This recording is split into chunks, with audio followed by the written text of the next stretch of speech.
Sup, boys? How you doing? I'd say it's a great night for Steve Shack, eh? Well, I'm supposed to start things with an icebreaker, I'm told, because that makes things more engaging. It grabs your attention, keeps it on me. So you want to see something gross? Check this out. Look. Let's see if here's oh man, there's too much light. Here, let's see. Let's try this. Let's try this again. That nastiness right there. See it? Ooh, yeah, that's gross. Yeah,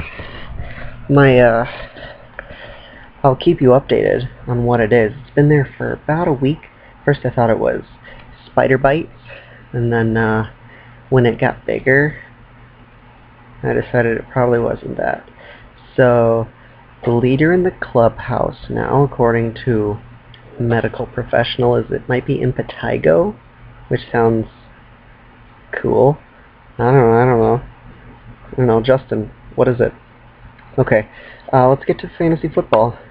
Around the league this week, a lot of interesting happenings. There have been a couple of different trades. I didn't really do a very good job outlining what trades happened in the previous weeks for those of you who haven't been paying attention. A couple weeks ago, BG and Devin pulled off a nice little trade there in which BG shipped over, RG3 to Devin, like I talked about last week. That paid immediate dividends, but it also paid immediate dividends for BG, and we'll talk about how that happened a little bit later. But BG received Matt Schaub and Brandon Marshall in that trade.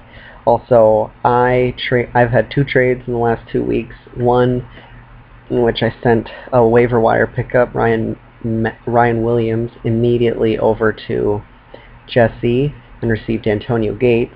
Why do you need Antonio Gates, you ask? You already have Rob Gronkowski and a good wide receiving core. The reason is because of the second trade that was just pulled off today, hot off the presses. I am trading Rob Gronkowski to Devin for Peyton Manning. I'm somewhat mildly to moderately concerned about Aaron Rodgers, and he had a good week this last week, but prior to that he's been underperforming for what many people felt should be the first overall pick, including myself. So I felt I should get an insurance policy, so I grabbed up Peyton Manning and bolstered up my receiving core just to be safe, to make sure that I'll be well taken care of in the absence of Rob Gronkowski. I think that pretty much does it from around the league. Jared and Alan, I'm holding you both responsible if Nico doesn't vote on the issue at hand regarding the trophy. Outside of that, let's get to last week. Very, very interesting week. I don't even really know where... Oh, I'm sorry. There's another one of my, I think what Jesse deemed my ADD moments. I forgot, before we get into this last week, we're going to update the standings on the DFL Prediction Challenge. I just want everybody to know you're still welcome to get in. I'm going to say we have to have a minimum 8-week sample size. 8 weeks, I think, is the minimum that anybody can be in on it, and still be able to call themselves the best predictor in the DFL. But anyways, what the criteria is going to be is percentage of games picked accurately. So right now, Jared and Alan at 10 correct, 5 incorrect in the last few weeks are both tied 67% of their games picked correctly. Jesse's 50-50, he's 5-5. I have picked 47% of my games. Hedgie's 2-3, so he's got 40%, and Kevin's 6-9, also at 40%. So that's the DFL Prediction Challenge for you update. This past week, we'll start with the blowout of the week. I beat Jared by 96 points, excuse me. It was pretty much a wire-to-wire win. I don't think Jared had a single position group that outscored a single one on mine. So It was really back-to-back sub-50 weeks for Jared is something to be concerned about, I would say for sure. To only have 2 players score in the double digits is very, very concerning. Jared, I know firsthand, has told me he's quite concerned about the direction his team is going, and for good reason. We'll see if he's able to pull any rabbits out of the hat there. So we'll get to one of the shockers of last week. Nico beat Devin. I don't think anybody saw this coming. Nico, he doesn't have a good team. I did say in the beginning he would have a couple of high-scoring weeks, and I think this just happens to be one of them. I don't think this means Nico's necessarily on the rise, but he does have a team that we should think about, and I guess that's really the lesson that's to be learned here. Devin really didn't have a great week, and had kind of a tough luck to find Nico on a good one. So, I mean, there's really not much more to say about that. Jesse versus Alan.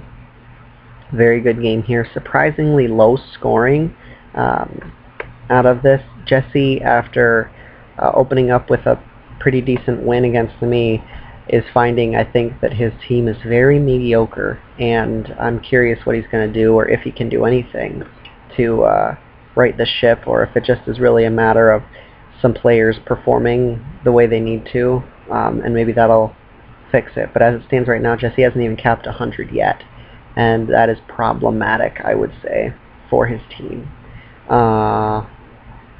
Alan keeps plugging along, 84 points, would have beaten almost no one this past week except for Jesse, so kind of a good luck win on Alan's part there. Moving right along to Kevin versus Hedgie. This game was intense. This is very, very fun on Monday night, watching Hedgie storm back. Coming into Monday night, Hedgie had Jay Cutler and the Bears defense left to play, and he was down 111 to 56.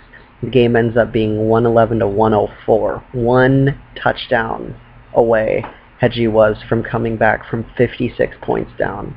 Fear this team. Hedgie has a down week and scores 104. I don't know what's going on, but it's nothing short of incredible that Hedgie is 2-2 right now with how powerful his team is, and just how he's firing on all cylinders seemingly every week.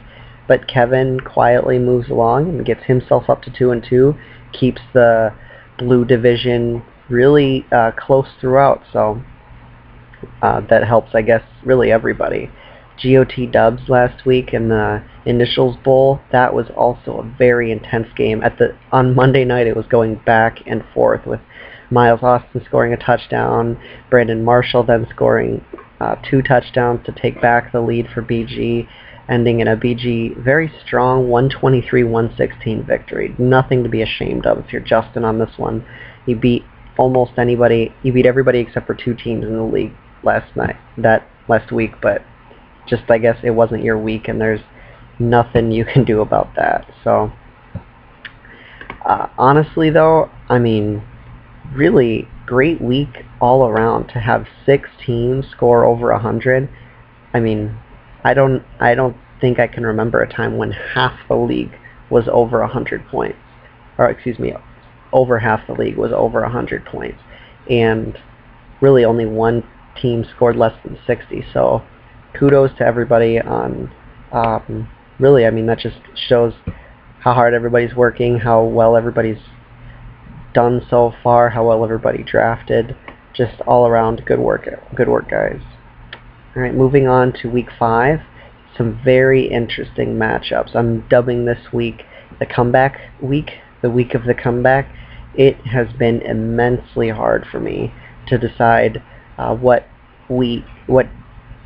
game is going to constitute the GOT dubs, and I can't wait to tell you which one it's going to be. I'm going to start with the game that I think will be the least close, if that makes any sense, between BG and Jared. Jared's team is going completely backwards since his 2-0 start. I texted Jared going into week 3 and asked him what he thought of his, if he could describe his 2-0 start, and he said luck, and he might have unfortunately proven to be correct. BG not only has a stronger team all the way across the board, Jared's quarterback, both of his quarterbacks are on a bye this week, so he's going to be relegated to the I perused the waiver wire for quarterbacks earlier, and I mean, there's not even a Ryan Tannehill available. He's got Matt Hasselbeck, I think, and Matt Castle to choose from. Not a good situation there if that's what you're looking at for your starting quarterback options. So I have BG handily winning this game. The next game I would like to talk to y'all about is between one of the desperation games that I think is going to end up well for the team that needs it, between Alan and Nico.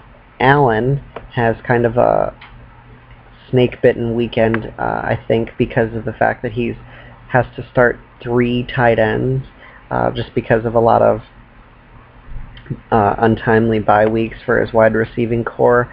I think Nico has some sneaky good matchups in a couple different places. Rashard Mendenhall coming back off of injury, and I am really intrigued by Nico just this 1 week more. Like I said before, I don't think Nico is necessarily all of a sudden become a strong team, but I think he will shock for 1 more week and move up to 2-3 and beat Allen. That's my shocker of the week. I've got between in the game another 1-3 versus 3-1 here between Justin and Devin. This is going to be a very interesting game. Right now, if you look at, depending on when you look at the preview, if you happen to look at it between these two teams, it won't look even close. But remember, Devin's about to add Rob Gronkowski, which I think is going to be a big boost for his team. I'm predicting, that Devin is going to hand Justin his second loss of the season. Not to say that Justin's team is not still very strong. I think it is strong, but I'm not convinced that Reggie Bush is good off that injury, and I don't think the Texans defense is going to give him another 33-point outing. I don't think Greg Zuerlein is going to give him another 19-point outing. I think Devin's team is going to put just enough together to stave off Justin and save a bit of his season. Next game on the docket is between me and Hedgie.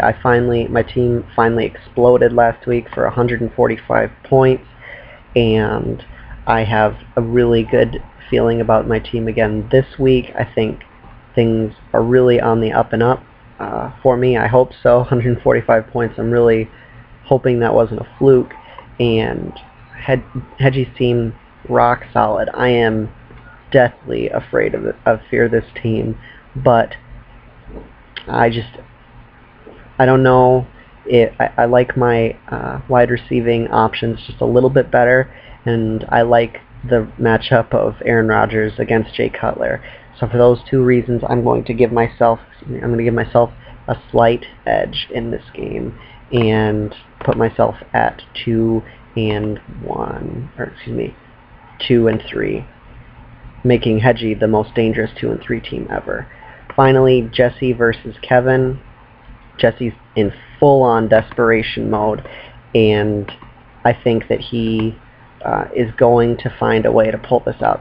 This game, I mean, if you look at the matchups in this game, it is incredible how evenly matched this game is, and I'm really, really excited to keep an eye on how it goes all the way up and down. I mean, where Kevin is stronger on his running back core, Jesse's stronger on his wide receiving core, and they're pretty much even on the defensive and quarterback front. very, very exciting. I'm very excited, but I have Jesse winning and getting up to 2-3. So we'll see what happens.